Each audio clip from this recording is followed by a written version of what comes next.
Hey there gamers, welcome back to our channel. Today we're diving into the latest sensation in the gaming world, Millennia. Developed by C-Prompt Games, this game has been generating a ton of buzz, and we're here to see if it lives up to the hype.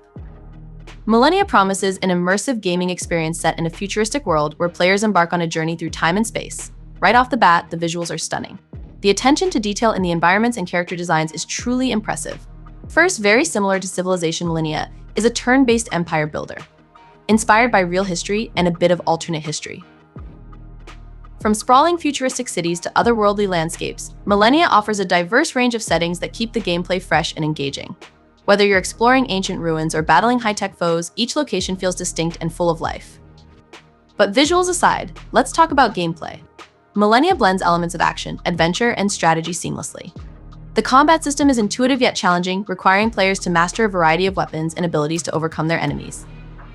When you begin a game of Millennia, you can choose the option to have a quick play, where the game picks your opponents and starting bonuses. You can also tailor the gameplay by choosing how many opponents you want on the map and bonuses that match your playstyle.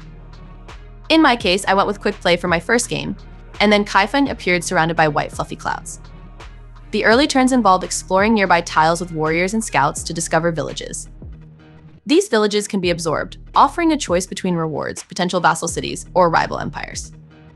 From the Stone Age to the Bronze Age and beyond, you'll experience many different ages in each playthrough.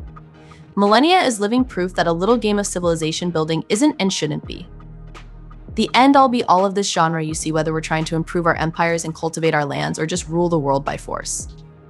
Millennia offers a very special twist on things that in many cases I didn't really know I was missing, but as it turns out are changes that across the board makes this game that much more fun to play at the same time.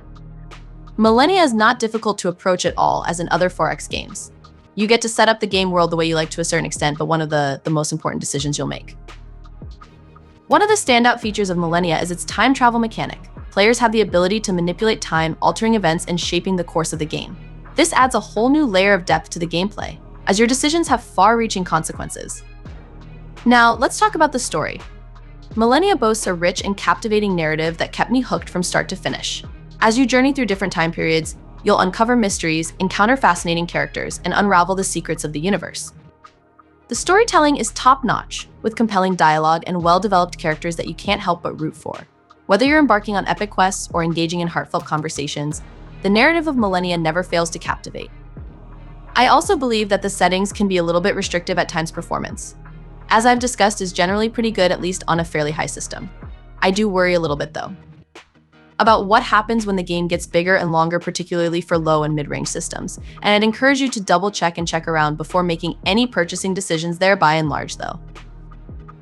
I have to say it's fairly bug-free and performs very well. Many of the criticisms that I've mentioned in this video, like the somewhat lacking diplomacy screen or more broadly criticisms about the UI, how I initially didn't really care for the graphics too much, but eventually came around to thinking actually these are all right fit for purpose. I don't mind so much, and I think that summarizes most of my criticisms of Millennia. I think on balance, this game is really fun. And I look forward to seeing just how well it will be received and the kind of TLC it will get over. The first year or so of its development, DLC tends to be very important for 4X historical strategy games. And that is of course no secret, so how the game changes over its first year or so will also be very important in considering Millennia's long-term impact. The most important and game-defining of these are the game's ages. Decide what kind of innovations are available to you, kind of sectioning up the game into distinct eras of history and giving you alternatives to what part of society you wish to focus on at any given time. What was even more important is that these ages and the branches within them steer your civilization in unique directions. We begin in the Age of Stone, but to unlock the next one, namely the Age of Bronze, we must first unlock 3 research groups within our current age. It's possible to unlock all of them before you move on, but you need at least 3 to do so. And each age brings something special to the table, allowing you to rapidly cultivate your lands or your military, become the world's production house or food basket, and in this way either live up to your nation's actual history or take the world in a more alternative route. Now, ages in themselves is a familiar concept from other games, but what's not, and what really tosses a wrench into the system, is the concept of divergent or variant ages. For a while, we move from the Age of Stone to the Age of Bronze, and the natural progression after this would be the Age of Iron. There are in fact 2 more options on the table this time around, namely the Age of Heroes and the Age of Blonde, known as a variant age and a crisis age respectively. Now, the kicker is that both of these will open up new technologies and paths for every nation in the game at the same time. But I was also disappointed with the campaign setup options. There are only 18 nations to choose from, and they each come with a single small, somewhat generic suggested bonus that can be swapped for another at your leisure. You can't control the campaign length at all, which made the early ages always feel like they flew by way too quickly, as someone who normally plays Civilization on Epic.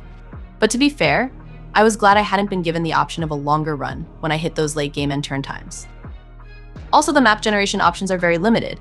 You can customize your nation throughout the ages with national spirits that add things like the ability to build pyramids or hire samurai. And new flavor mechanics like social fabric and ideologies keep adding layers of interesting differentiation as you progress.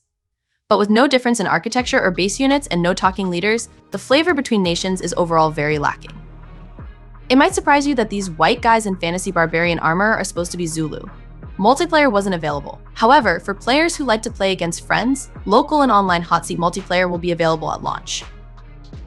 In conclusion, Millennia is a must-play for any gaming enthusiast. With its breathtaking visuals, innovative gameplay mechanics, and gripping storyline, it sets a new standard for what a modern video game can achieve. So if you're looking for your next gaming obsession, look no further than Millennia. I found Millennia to be a refreshing strategy game that is enjoyable to play, and I can see myself playing it for a good while to come. So what are your thoughts? And what you think about this game? Share your opinions in the comments below.